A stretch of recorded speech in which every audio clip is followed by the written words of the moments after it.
Hey, it's Chronologically Gaming, the only channel that's perpetually retro because we're playing every video game in order of release. You can't stop this game train. Ready to close out May of 1982? We last played Venture on the TRS-80 Color Computer, an excellent title and a first time that you could play Venture at home. After that, let's press forward and see our next release. We're next going to the Commodore VIC-20. This is Vic Attack. Vic Attack is another title that we don't have any box or other artwork for, just a few screenshots, so let's pop it in and play. Some Vic Attack by Soft Toy Software at sometime in May 1982. And we are not going to wait for the tape to load. Let's go right into the game. We've already seen a few titles that take a little bit too long. Let's just go right into it. Here we go. So we can do keyboard keys or joystick can be used, and we're going to plug in the joystick of our Commodore VIC-20 and play. There we go. Got a ditty starting off the game. That's the way to go. And now we have, it looks like an asteroid field coming at us, multicolored with the colors of the VIC-20. And they pretty much tilted Space Invaders on its side. So Vic Attack is very reminiscent of us playing a Space Invaders game. It even has the single shot at a time, but controls all right as far as moving left and right and firing. So I gotta say, of all the games you could play for a computer, it's pretty average for the time. And typical of what we'd expect from the VIC-20. They even have a humming background similar or reminiscent of Space Invaders. It almost, to me, it sounds like farting. We've heard better sounds coming from the Commodore VIC-20, but they are trying to do a Space Invaders kind of motif here. Oh, and the asteroids break the barrier away. But it's essentially the same idea. And I think that this is never ending. They just keep coming. All of them. The aliens, the asteroids. Will it ever stop? Well, what you see there is pretty much what you see is what you get. So all the games we could play for a home computer, I'm going to say it's perfectly average. A 3-star title on a home computer. There's Vic Attack. And with that, let's see where we're going now. Still on the Commodore VIC-20, this is Viking. Let's take a look at Viking. Another one we don't have any box for, just a few screenshots. So let's pop it in play. Viking by Bill Nolan. Published by Prickly Pear at sometime in May 1982. Yes, right? Well, we have seen some other versions of that on its side. Wow, pretty good sound for the Commodore VIC-20. That's not too bad. All right, so Viking is a Sumer variant game. In other words, it's a game that involves strategy, and you have menus that let you pick and select different options to run a Viking kingdom. So it's more of a strategy-based game. Oh, that's true, maybe. It'd be better if it was on that, right? All right, so this one you can play up to 4 players. Let's go for a 2-player game. What level of play do we want? We're doing level 1. We're not going to go too crazy. Who lives in Oslo? Chrono lives in Oslo. Chrono of Oslo. Are you man or woman? Last time I checked, I am man. Who lives in Viborg? Let's see. Curtis was last in the chat. Curtis lives in Viborg. Curtis of Viborg. Are you man or woman? We'll just say man for now. Curtis of Viborg. You're 750. Your storekeeper tells you that Norway rats ate 40% of your stored grain. Now, the way the game works is like other management simulation games. It has, yes, cross-platform. That's right, we're going to be playing multiple. It has different things that come up, and you just make the decisions for your kingdom.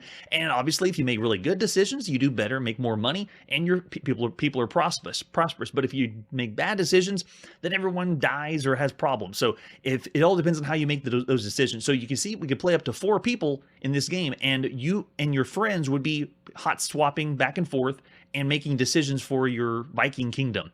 So, gosh, we got a lot of rats. He says we need to have more ferrets to control the rats. Okay. Thanks. And then we have 9 people born, 4 people died. We gained 5 people. That's nice. You can see the year is 750 when the game begins. You own 1 boat, earn 99 pounds. What would be the currency for Vikings? I'm not sure. You have 2 guards, pay a total of 20 pounds. And then it's year 750, you have 2 ferrets, and it's doing what we've seen with other management simulation games. It's just going through all the stats. What do you got? There's what we have for cost per grain, 100 bushels. Grain demand is 15 bushels. What do you want to do? And here's where you make the selection. Do you want to buy grain, sell grain, or continue? Let's just say continue. Like, we're good. We're fine. And then here we can pop possible investments, how much everything costs, and then what do you want to buy? They suggested ferrets. Why not? Let's buy a ferret. Push number 1. Let's buy another ferret. We got enough money. 3 more ferrets. And then when we're ready, we hit continue.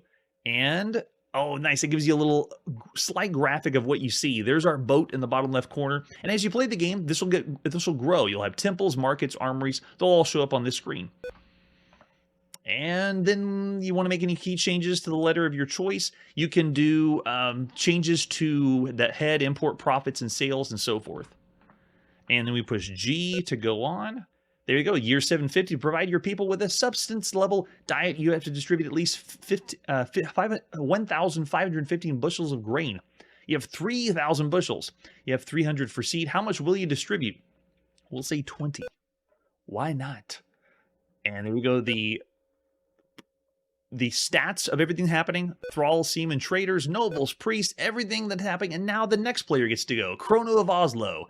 The year is 751. The storekeeper tells us that Norway rats ate 68% of your stored grain.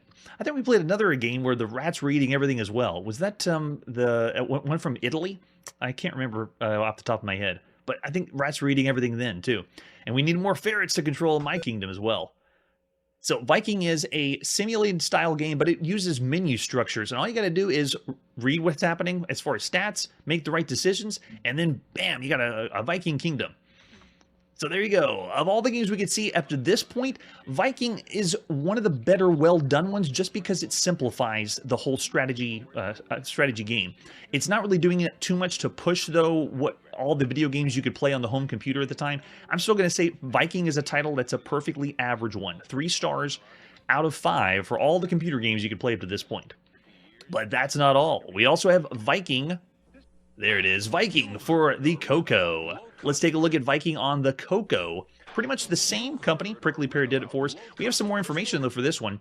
We have the ad by Prickly Pear Software, and Vikings over here on the top right side of the screen. A simulation for 1 to 4 players. Each begins as a landowner and farming their land, buying and selling land, expanding fishing fleet, building their manufactory, increasing population, and so forth. Playable in 1 or 2 hours and different every time. You may have an addiction problem.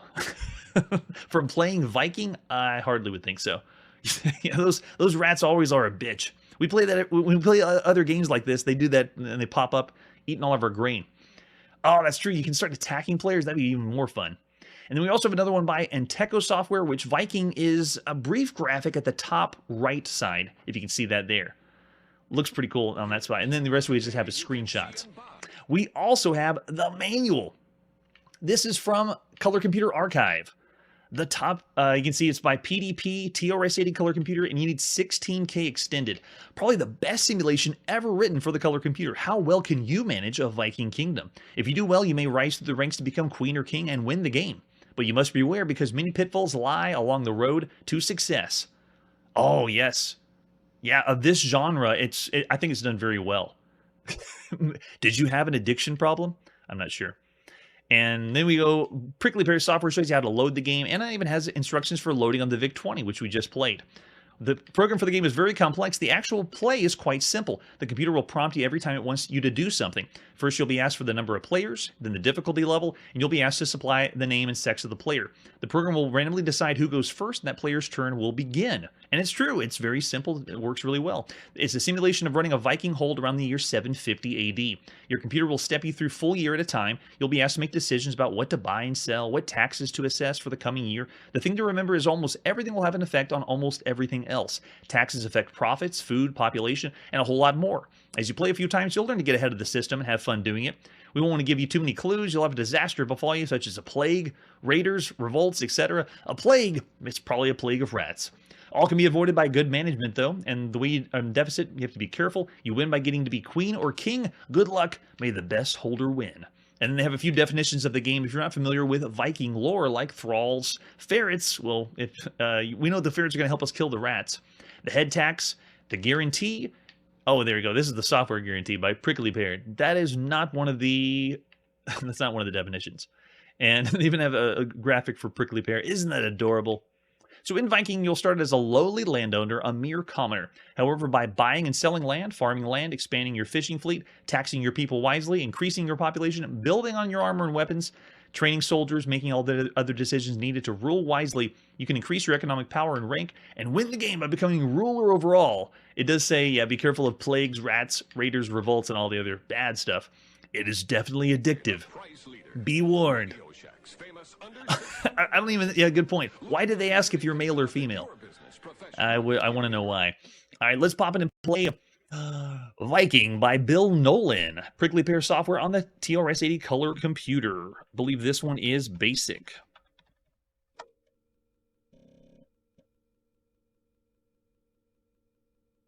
Let's bask in the Coco's green glow.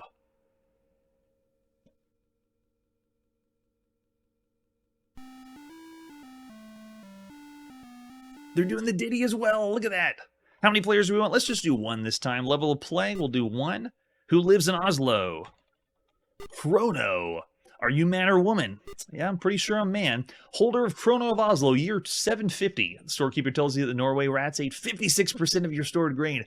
Those damn rats. He says that you need additional ferrets to control the rats. Of course we do. And to tell you the truth, every time I booted up this game, while they say it's the different experience every time, when I practiced this for the show, every single time they said, you need more ferrets. So I think they need more ferrets in Norway. So we got 3 total people gained, and it's going to go through our stats again. We own 1 fishing boat. We earned 114 bucks. Total pay is $20. Not wait, was that dollars? Did I see that right? I don't think they're using the same currency they did on the Vic 20. You have 2 ferrets, and this year the weather was bad. Harvest was 600. Your treasury has this much, and there's our grain. How much bushels do we need? So we can decide to buy or sell grain. I say we're good. Let's go ahead and continue. And then, yeah, it is in dollars.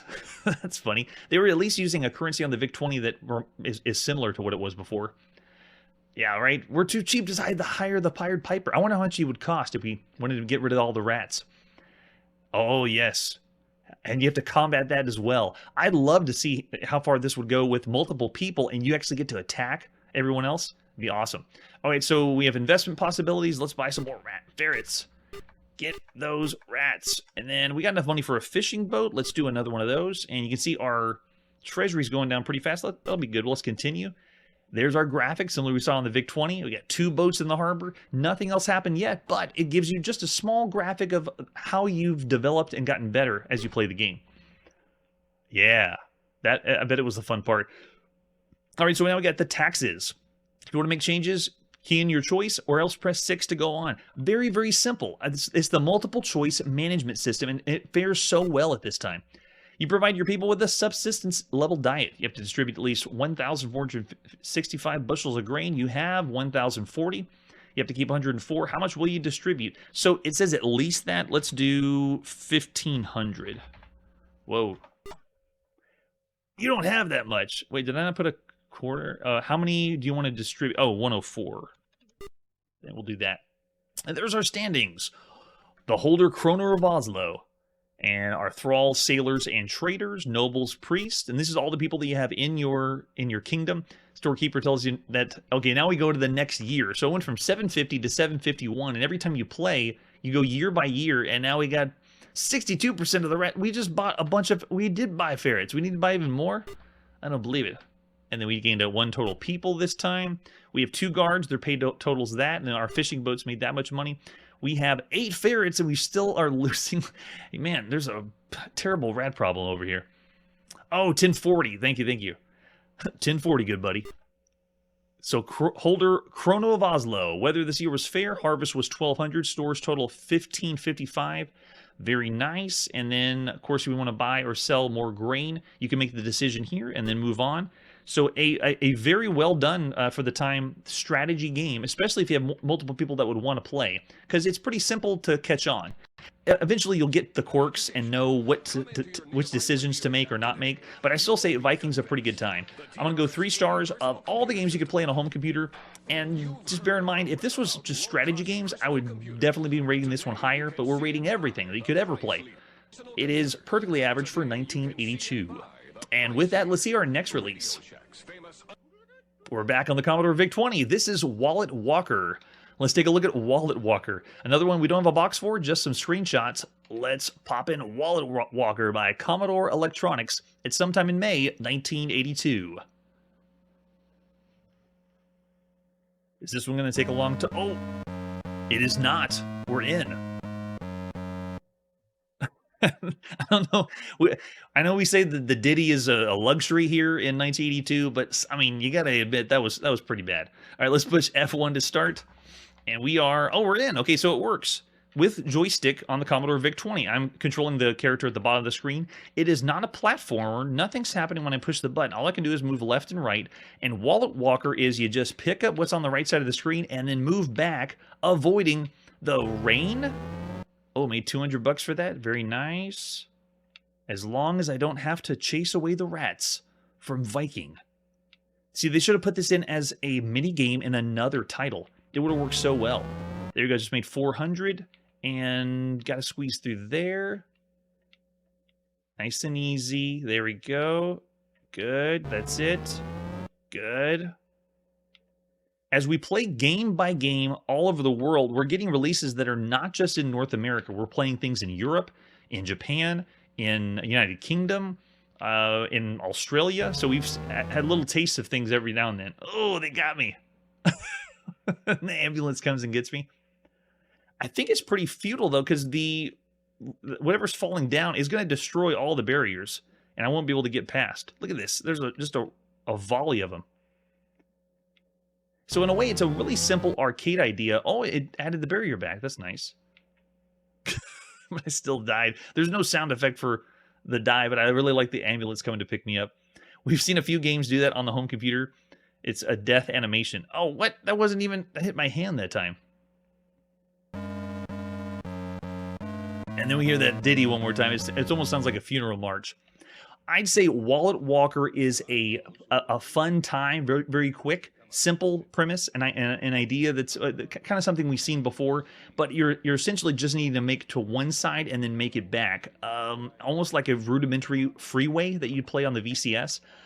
Because the gameplay is a little simplistic, I'm not going to go any higher than 3 stars, but I still say it's fairly average for all the games we've seen on the home computer. It's not doing anything good, not doing anything bad. It's just right there in the middle, or pretty close to the middle. All right, after Wallet Walker, let's see our next release.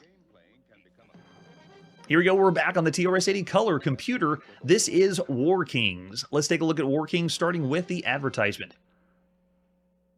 All right, this is by Tom Mix Software, and War Kings is over there on the top left, $20.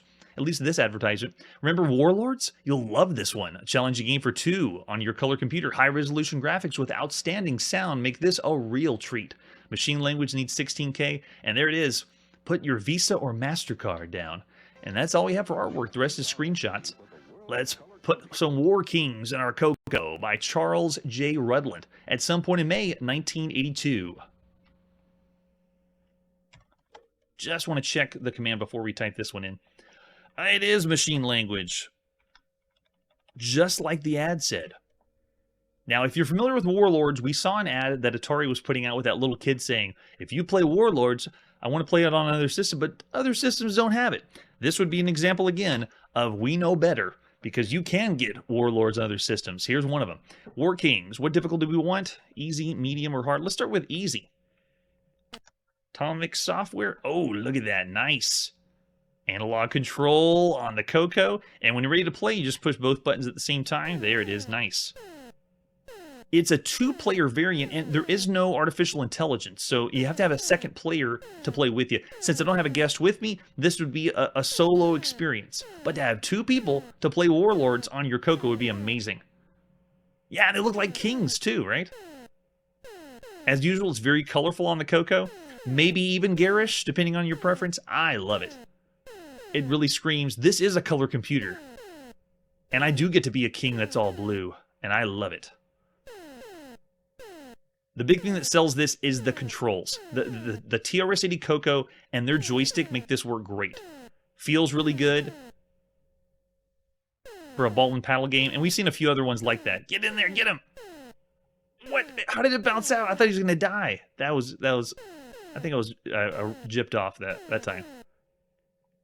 Yeah, and the shields work, right? So they bounce off of it. Let's see if we can get it to bounce. No, it's still going in and back out the other side. So there's not a whole lot of English you can do.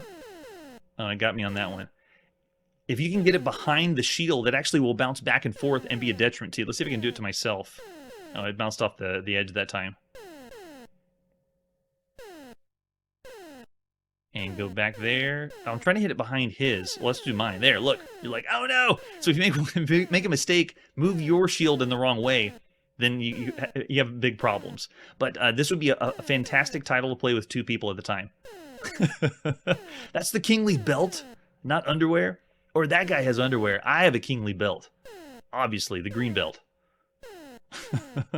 Yeah, I want to see if we can get it to bounce off the shields. That is a really nice touch. This does have the big flaw, though, even though I wouldn't say it's that much of a flaw, is Warlords was meant to play with 4 people at a time. And if the other people weren't playing in the arcades or at home, you would have a computer that would control them. And you can see with the absence of the 2 corners, it does make for a less hectic or less, a little bit slower pace than what you would expect for Warlords. But War Kings is still a great time on the Coco. If you think of all the games you could play on a color computer, we've seen 2 other variants of Warlords. This one's still done very well. And the big reason is the controller. So I'd say this is an above average title of all the games you could play on a home computer, definitely. Yeah, right, it's a solo game. I mean, I'm still having a difficulty trying to get it to go in there. Come on, get some more English on the paddle. 2 players is where it is at. All right, so that is War Kings. Of all the games we've seen at the time, what would you say? For all the computer games, is this just average? Would you say this is a great game or excellent game? Or is War Kings one of the best computer games you could play? Well, we're going to go 3.5 stars for War Kings. It really shines when you have the 2 people to play. All right, and with that, after War Kings, let's check our next game out. Here we go. It's time to go to the arcade, and this is War of the Worlds. Yes. The War of the Worlds. Let's take a look at the artwork. This is fantastic. Now, this is kind of a recreation of it because the scan that I have isn't the best one, but this is kind of what you would have seen. It's the homage to the 1953 movie, War of the Worlds. And this is by, I believe, Cinematronics that did this one. There's the example of the arcade cabinet. Very, very nice. The yellow and red color scheme looks really good. It's the same as the plexiglass overlay for this one. Oh, yeah, good point. At this point, it's so far in the future from where it came originally that I'm not sure about that. It is blatantly saying War of the Worlds, but you notice there's no trademark or there's nothing that's saying it's using the exact same from H.G. Wells. All right. So here's our control panel for War of the Worlds. You only have left and right buttons, a shield, and fire, and that's it for controls. It is pretty simple, kind of a Space Invaders style controls. Yeah, there you go. So it's only a 2-way button to move left and right, and then a button for fire and a button for shield. Oh yeah, it had to have expired, right? Disney didn't extend it. Yeah, I bet they didn't. And there's our arcade marquee for War of the Worlds. Very, very classy. Maybe they just got away with it because it was already past the point. This was available both in color and black and white. The black and white one that we're going to be playing is the plexiglass overlay, trying to look as genuine to the arcade as we could. No manual that I could find, but it's time to go to the arcade. By Tim Skelly and Cinematronics, this is War of the Worlds at sometime in May 1982. All right, so bask in everything you'd see around the CRT. This is well done artwork, and it matches the same scheme as the plexiglass overlay. It looks really, really sharp, giving all the different planets, and you can see down there a really small symbol of Cinematronics letting you know that this is meant to be movie-esque or get you into the movie. As the attract mode plays, there's no sound right here on this mode, but you're playing as a character that gets to control a tank, and you're shooting all of the aliens, or the pod aliens down. Now, what's very strange is the game is based on Space Invaders because you're moving left and right and firing, and the aliens are coming down similar to Space Invaders and getting closer and closer. But here's the crazy thing. The idea of Space Invaders may have been inadvertently inspired by War of the Worlds, because the idea of invaders coming down from space was because of War of the Worlds. So it's kind of a whole flip on the genre here. Oh yeah, the walking animation is fantastic. So this, I don't think, came in color vector graphics. You either got the plexi overlay or not with black and white. But let's zoom this sucker in so you can see a little bit better as we start the game. There we go. Now we can see a little bit more of the gameplay. Let's put some coins in. 1 player or 2 players. 2 player is alternate play, not simultaneous play, sadly. Here we go. So I got my shield. Now the shield is one that stays up. Oh, it melted my head. Oh, that was awesome. The vector graphics always pop, and if I could make it bloom or glow even as it did back at the time, then I would. But if you hold down the shield button progressively gets lower and lower. You can see I'm holding it down, but it stays this way. So if I let off the shield and come back to the shield, it's going to retain where it left off. While I have the shield up, I can also fire, and when the shield is out, that's it. It's just gone. And the idea is all the aliens are coming down slowly. In the background, they get closer and closer. So if you wanted to think about it like a Battlezone takes place in a virtual reality of you moving around the tank. This one, you only have the behind view perspective. Oh, he did it again. Melted my head. Love it. So you don't have as much freedom as you did with Battlezone, but the idea is pretty similar. You move yourself left and right, wanting to fire at the ships before they get down to the bottom. And it just pains me to think that the idea of Space Invaders possibly came from this idea first. And then they realized, or someone did, that someone took the idea from War of the Worlds. We need to make a video game on it, and here it is. The video game based on the movie. Or the H.G. Wells. You have the high score. Select your initial. Oh, sweet. They do the high score here too.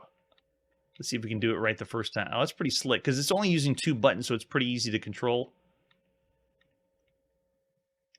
All right, so visually, this is pretty cool. It's a real treat to play in the arcades. As far as gameplay goes, it's still very reminiscent of Space Invaders. So while it has the look of the golden age of arcade games, and the flash of it, it's melted me again. It is essentially just move left, right, and fire. You do have the shield, but it doesn't really add too much more to it. Oh, see, if you don't put the shield up, you're going to get your face melted. How the pods move and walk, though, look at that animation in the background. It looks awesome. You have to time when their laser fire goes off. Obviously, if you're a fan of the source material, this is just so cool. My special part is the laser that comes down. Look at the way it creates what looks like it's breaking up the ground. Very nice touch. And as they get closer, you get... Oh, yeah. As they get closer, it actually is a little bit scarier. You can see more detail in the vector graphics. What I'd love to do is fire farther, though. Our shot only goes to that the bottom part of the screen, so it doesn't go any further than that. Oh, yes! The heat ray, that's it, yeah. It looks so good.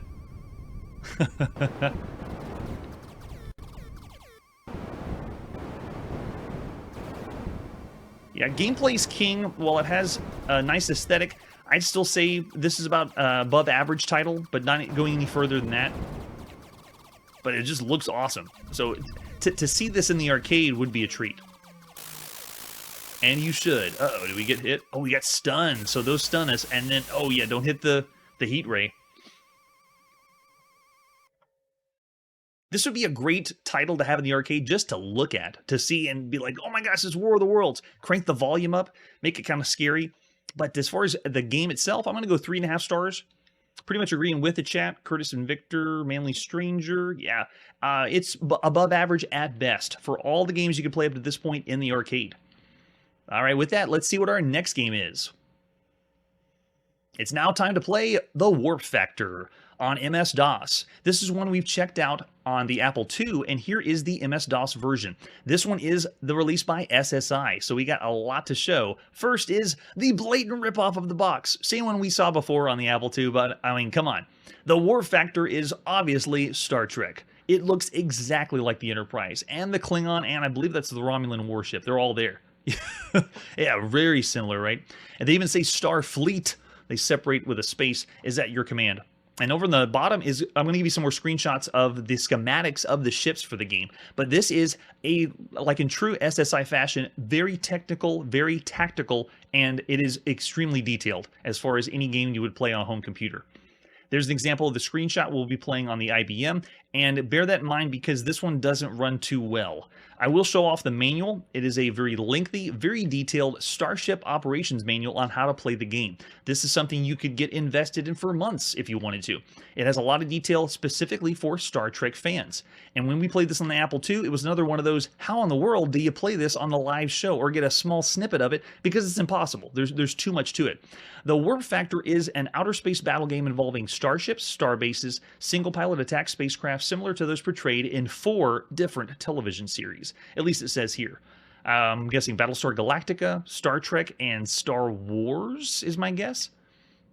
Yeah, it's got to be, yeah. This actually is one of the first times you can mix multiple series together, you know, without getting a copyright. So this one involves, if you open up the box, you have the game box, the rule book, a 5 1/4 game disc, the 3 Starship data cards, and the game selection card, which we don't have all the pieces, but this is another one that has lots of feelies inside. The manual outlays all the different nationalities, what they mean, the Alliance, the Klargon Empire, not Klingon, Klargon. And then the different star bases, Imperial Pirates, the Freemen, and then all the different weapons, phasers, photon torpedoes, disruptor bolts. You have all this at your disposal, and you'll be mostly making decisions about what you want them to do. It is very much not an action title. It is more akin to playing a war game, like we've seen with other SSI titles, but in space. And why not make it where it's like Star Trek? I mean, you got to, right? So the manual is extremely lengthy, lots of information about how to play and what to do. It, however, doesn't necessarily hit the mark when it comes to the game. And as far as different versions, I have a few other things that you would have seen in the box. First is the game selection card. This one gives you almost like a reference card of how to play the game. Like this is the different game modes that you can select from. What is the Ramon chase, the attack on an outpost, attack on a starbase, the dogfight, and then the 2-player dogfight, because you can play this with against a computer or against a human opponent. No, for the last time, it does not have green dancing women. It might have Gorns, though. It might have Gorns. And then we also give the reference of how to choose your ships, what value they are. Starbase is way up there, 21. But look how many ships you have. And you can also, I think, choose up to 9 different ships for one game. We have the dreadnoughts, cruisers, heavy cruisers, outposts, and then obviously the different race, the different people that are involved. And then the victory conditions, how you play to win the game. And then down here is the diagram of different energy based on speed and mass and how much you're going to consume during the game. You will need this to play. Very, very technical indeed. And then we also have the ships, which if you thought they looked like that, like the Enterprise on the box, look at this. The Dreadnought is obviously the Enterprise. And let's see if we can scroll down and identify some more. Oh my gosh, look at that. I have Millennium Falcons there. Is that the X-Wing? It's got to be, right? Because Freemen, I'm guessing, is Rebels. And then, oh, there we go. Is that Romulan? Possibly. There's a TIE fighter, definitely. So they're just mixing everything in together. There's the Klingon warship. Yeah, I'm with you. All right, and then we also have, I think that one is Battlestar Galactica. Destroy Warbird. Oh, yeah, hard to tell. And then we have space stations there. The Pie Fighter, right? So lots of the information to play the game. Now, here's what happens when we try to play the game. Let's check out the Warp Factor at sometime in May 1982 for IBM PCs. Do we want to play with graphics or text? We want to do the graphics version. Do we push G to play graphics? Oh, nice. Phaser set to stun. Do you want to play a new game or restart an old game? We'll hit in for new game. Do you wish to play against a human or computer? Let's do computer. Which scenario do you want to play? And we'll play dogfight, hit number 4. How many ships do you want? I just want 1, but look at that. You can pick up to 9 ships in your fleet. Incredible. How many do you wish to fight? We just want to fight 1. Let's do mano a mano. What nationality will you oppose? The Klargons. We want to go against the Klargons. Oh, and Gorm. The ship's name is Gorm. There you go. Gorm, not Gorn. But we'll do first class for the enemy ship. What nationality do you wish? We want to be Alliance. Or wait, can we be Freeman? That looked more like if we're going to play as the Millennium Falcon. There you go. And what class do we want? We want class 1. And here, ladies and gentlemen, is where the game crashes. I spent the last 2 days trying to get the warp factor to work correctly, but it did not. So while the game does boot up and allows us to make selections, I wasn't able to get past that screen. So of all the games we can play, I still would like to check it out, but it is not one of the most amazing titles by SSI. It is slower paced, a little bit more clunky, and less user-friendly than other strategy games. And even for the time, they rated it as well. Now, while we couldn't play this one to its entirety, we also did check it out a little bit on the Apple II. I'm still going to go 2.5 stars of all the computer games you could play at the time. It is cool to mix all the different Star games or Star movies together, but nah, not about it. Oh, yeah. Give it 4 stars, and then it crashes, right? That's how it works here sometimes. In the world of computer gaming. All right, so after War Factor, let's press forward and see our next game. Here we go, our very last title of May 1982. This is X-Wing Fighter for the IBM. And don't get too excited, not the one you're thinking about. When I think of MS-DOS X-Wing Fighter, I'm thinking of, the 1987 one, but we're way away from that. This is X-Wing Fighter, another one we don't have a mini box or artwork for, just a few screenshots. Let's pop in and play X-Wing Fighter by International PC Owners at sometime in May 1982. When did it come out? We don't know. Brought to you by the IPCO, International PC Owners. Hey, there it is. Oh, classic. On the IBM, too. That's really impressive. Do we want instructions? Yes. Star Pilot instructions. The Death Star space station, under the command of Darth Vader, is the most powerful weapon in the universe has ever known. A frontal attack by any other craft would be absolute suicide. However, intelligence delivered to our Republic headquarters by the androids R2-D2 and C-3PO gives a faint hope of successful attack by a small 1 or 2 passenger X-Wing fighter. There's a small unshielded exhaust port on the surface of the Death Star that leads directly to the main reactor. See, all this sounds really familiar. I've heard this somewhere in a movie. I don't think we did that one because of Yahtzee. We may not have, or it was scheduled for June, so we'll have to see. I'll double check later. If you can slip your small fighter past the Death Star's defenses and make a direct hit on the thermal exhaust port with a torpedo, there's a chance the torpedo will penetrate to the main reactor and start a chain reaction. It's like playing Star Wars, but at home on your computer. It blows your mind, right? 1982. Let's see how well it delivers. And press enter for X-Wing Fighter familiarization. The X-Wing Fighter is a small one, manned spaceship that is quite frankly obsolete. It's armed only with laser cannon and 3 torpedoes. Use the laser cannon to fight off any Imperial fighters and save the torpedoes for the Death Star. The target acquisition radar can detect any excess of 100,000 kilometers away, and blah, blah, blah. There we go. The laser cannon is an antiquated weapon. To hit an enemy, you must have him in the exact center of the crosshairs of your radar screen. Then you can fire your laser cannon by hitting the F1 key. The 3 torpedoes are used with the F2 key, and the speed of your ship's controlled by the numbers 1 through 9, which is Mach 10 through 90, respectively. And when selecting the game skill, 0 is the easiest game, 3 is the hardest. 0 provides best chance of being missed by the other enemies. That's nice. Press enter for takeoff. May the force be with you. So there's our key of Imperial Fighter. Darth Vader. They have him as in the TIE Bomber too. And the Death Star. Let's do skill level 0 for sure. Okay, we are in playing TIE Fighter. So this is controlled with the cursor keys. And in the top left corner, that viewport. Oh, Imperial Fighter missed. Oh, he flew past us. Out of range. Okay, we'll see if we can go to the right side. So you can see the top left of the screen is our view attack, or our view. It's almost like a first-person view, but it is very, very minimal. Let's see. Can I even fire my shot? There it is. There's my there's my laser fire. Oh, missed him again. And the way that this is played is not smooth like other space combat games. It's almost like a semi-turn-based, where they do their move, and then the next, then I'm able to do my move after them. But it happens kind of quick, but still you have to be on the draw, ready to push F1 or F2, depending on where they are. Oh, See, I missed another one. So it's not very fluid. And we've seen better... Oh, we did! Did we just crash into the Death Star? Darth Vader is laughing at you.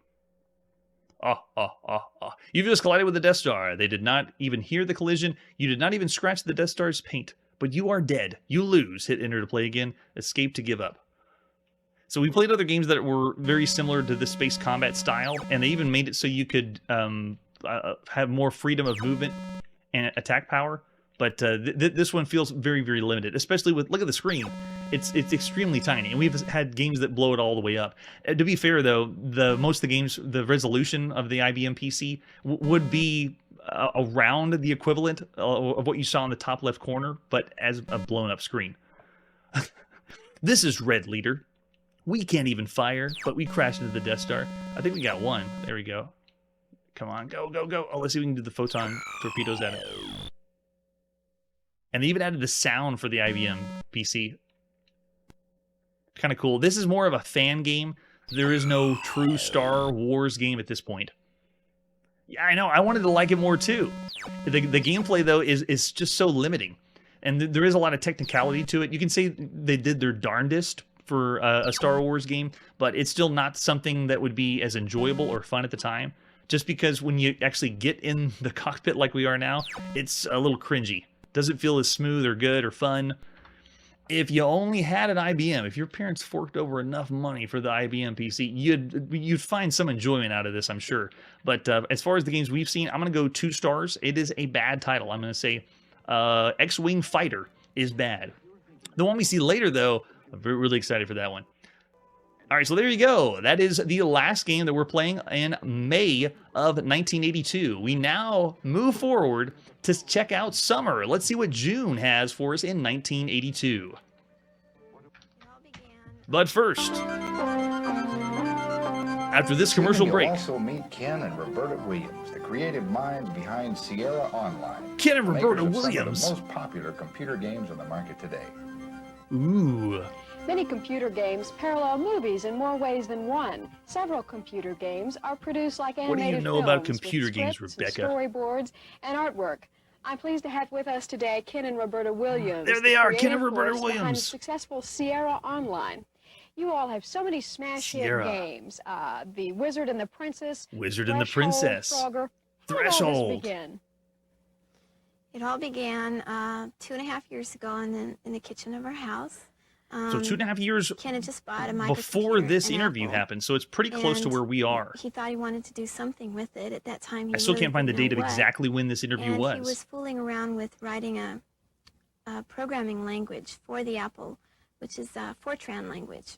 And in the meantime, I was Whatever, Rebecca. You don't know what Fortran is. A game called Colossal Cave, which was just a simple text. Oh, yeah, Colossal Cave. And I loved it. I felt that this is something I'd been waiting all my life for. I lived this game. And I thought I could do a game like it. So I sat down at my kitchen table and started writing a game, which I ultimately called Mystery House. But to make it different from the other adventure games at that time, which were all text, we decided to add pictures to it. That's it. Yeah, the very first one was Mystery House, one that we've seen on the show way back when we were in 1980, I believe. But they've been pushing forward, trekking on, making lots and lots of games, garnering popularity. It's been fantastic. Yeah, right? On paper, she wrote the game. But Ken, who, by the way, totally looks like a programmer. I mean, sit in front of the computer long enough, and that's what you should be like for a game programmer. Ken Williams is the man. And Roberta Williams is the woman. The king and queen of adventure games. So here we go. In June of 1982, this is Adventure in Serenia. This is a game that we've seen, I believe, 3 other times. This is first on the Apple II as High-Res Adventure number 2, Wizard and the Princess, and then we've seen it twice on the Atari home computer because it was re-released as the Wizard and the Princess. And on IBM, they switched up the name, wanted to call it Adventure in Serenia and make it a sequel to Wizard and the Princess, but it's essentially the same game. Let's take a look at the box for Adventure in Serenia. As usual, IBM is all business here. Adventure Serenia is boring as hell as far as the front of the box goes, but here is the manual front, which is kind of interesting. It uses the same artwork as Wizard and the Princess, and there's our 5 1/4 floppy disk of Adventure in Serenia by Online Systems. And the artwork, man, oh man, that just gets you in the fantasy mood, ready to play some adventure games. And an example of the screenshot for us, we also have the manual that was for the IBM version. And there's the artwork we saw earlier for Wizard and the Princess. Go by the first few pages, and you can see the edition, first edition says September 1982, because it was released later at another time. And this first version of IBM that we're playing had several other releases as well on IBM. There's another one that we're going to be playing whenever the PC Junior comes out in 1984, and this was released again. So maybe we'll see that one in the future, maybe not. Stay tuned to find out. So if you haven't played this game before, this is Serenia, the precursor to King's Quest, the first online systems pictorial adventure for the IBM personal computer. So this is the very first Sierra Online graphic adventure game. When you load it in, you're magically transported to the land of Serenia, where evil wizard Harlan made off with the beautiful princess Priscilla. Similar as before, been rumored the wizard's taken Princess to the castle beyond the mountains to the north, and it's your task in this game to rescue Princess Priscilla, return her safely to the village where you originally began your adventure. As you journey through the land of Serenia searching for the princess and the means of saving her, the upper portion of your screen displays a picture of the current surroundings, and the bottom 4 lines contain text describing what is happening. In this quest, the computer is your puppet, and you give it instructions and carry out all the commands. In other words, it's a text parser that we'll be using, and we type in things like look chasm, get stick, up, swim, and so forth.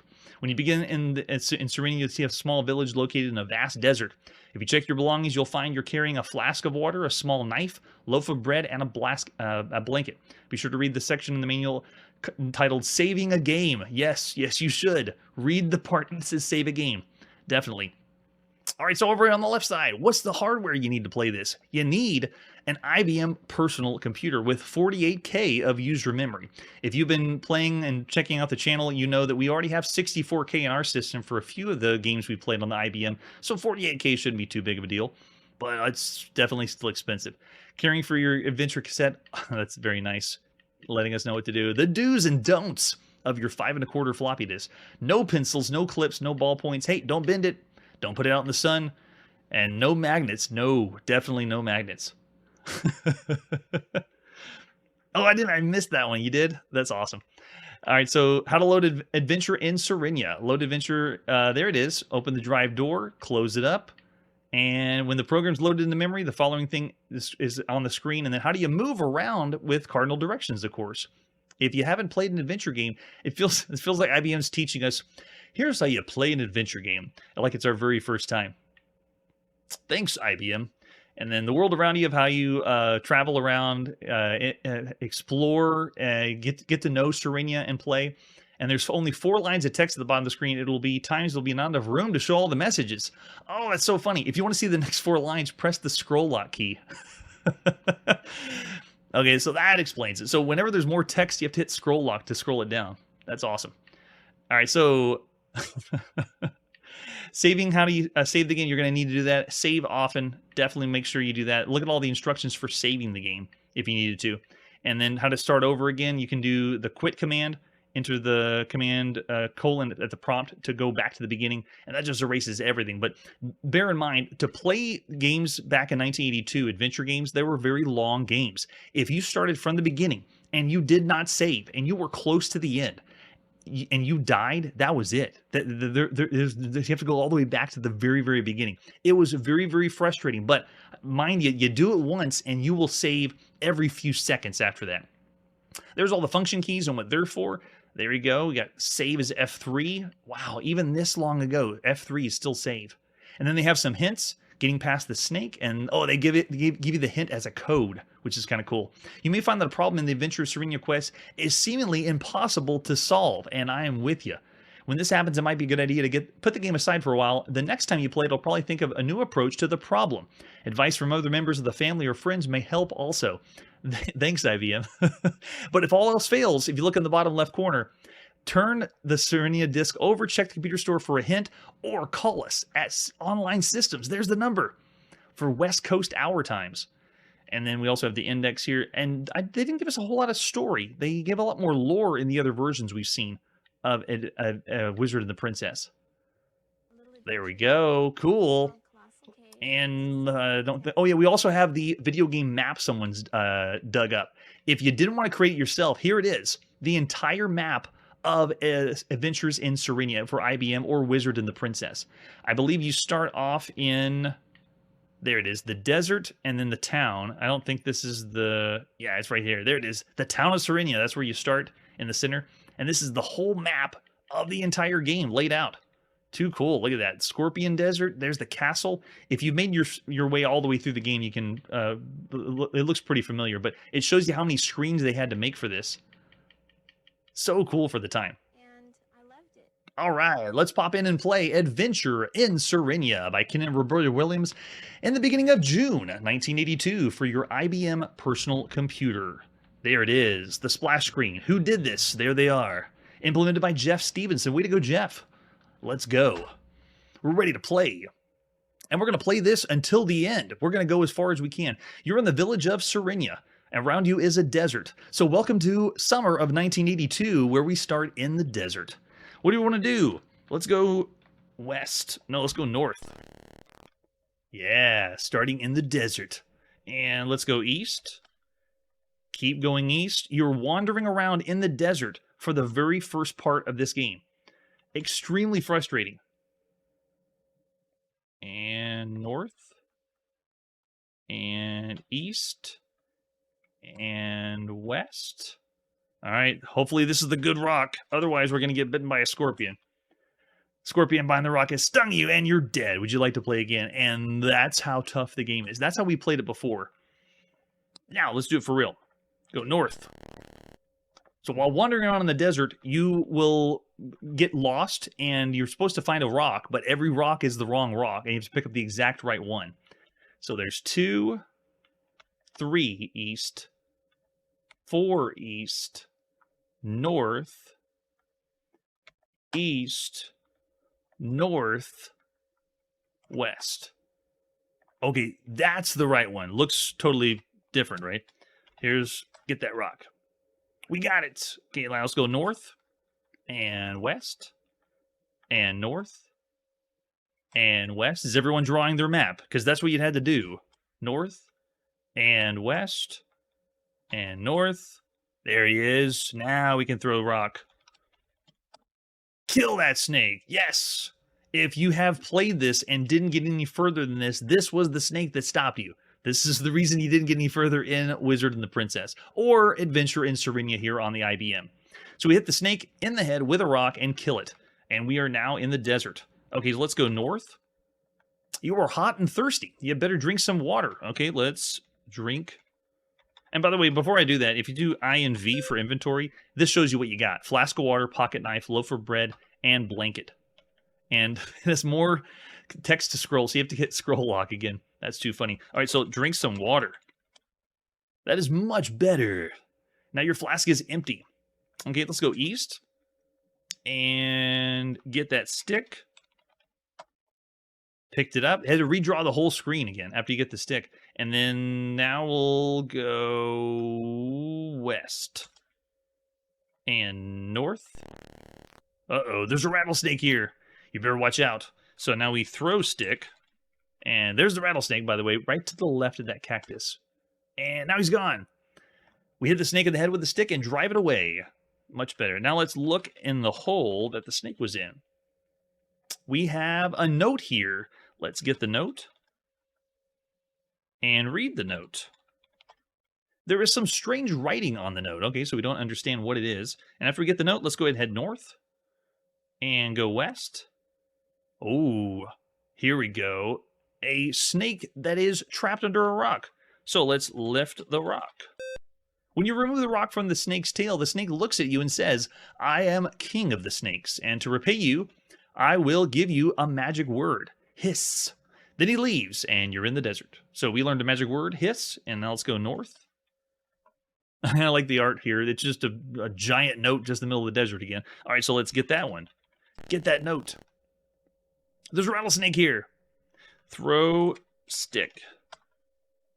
You hit the stick on the head with the snake with the head on the stick and drive it away. All right, so after we got that, can we read this note? More strange writing. Can't read that one either. Okay, let's go east now. And there is a locket here. I'm glad they explain it because I remember early adventure games, you'd see the graphic and expect it to be helpful, but you still have no idea what that is. So thanks for telling us it's a locket. Let's get that locket. Nice. Okay, so now let's go east. East again. And south. And west. And west. Got another hole. Look in this hole. And there is a cracker here. Get that cracker. Got it. All right, after we got the cracker, let's go east. And heading up north. And north again. Going west. Oh, rattlesnake. Throw that stick. You hit the snake on the head and drive it away. Good. All right, so now... Oh, now I can't remember the last command I did. Went east, north, north, west. And now west. And north. Oh, there we go. We're at the south edge of a deep chasm. There's a cottage and some woods on the other side. Yeah, that's a good point. The graphics that you see here isn't really the best the IBM could do, but it's the only one we got for this game. It is going to be re-released later on the PC Junior, and the graphics look a little bit clearer and crisper. So this early release, I'd say, is pretty much on par or similar to what we played on the Atari 800.